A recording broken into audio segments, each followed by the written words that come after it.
po ako nagising para mamalengke sa Dinalupihan. Ito po, nakasakay na po ng jeep papuntang Gold. Ayan po, at malapit lang po sa shop ang Pure Gold, kaya dyan po ako namimili.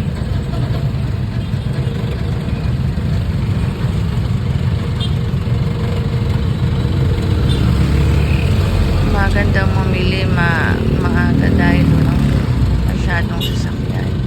Hindi mahirap tumawid-tawid. Ayan po, ipapark na po ni Kuya yung jeep niya. Andito na po tayo sa grocery. Yung hinahanap, usually kung binibiling tinapay ay wheat bread with raisins. Una ko tinitignan yung expiration date niya.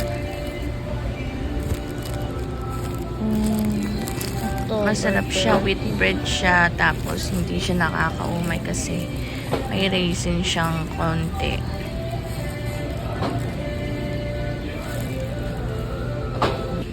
Tapos QP o QPie, mayonnaise, Japanese mayonnaise, tsaka extra virgin olive oil, mega sardines with chili added.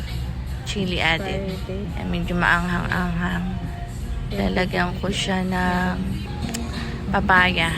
Ito, kape, shampoo, yung Downy panglinis ng sahig. And then, yan. Tapos itlog, hindi mawawala sa diet. Tokwa, mga binili ko sa palengke, magkakatabi lang naman grocery at palengke. Baka. Ayan na po yung meal prep. Ipa-fry ko lang po yung tokwa.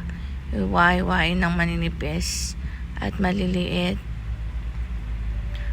Lalagyan ko lang po yan ng asin at paminta.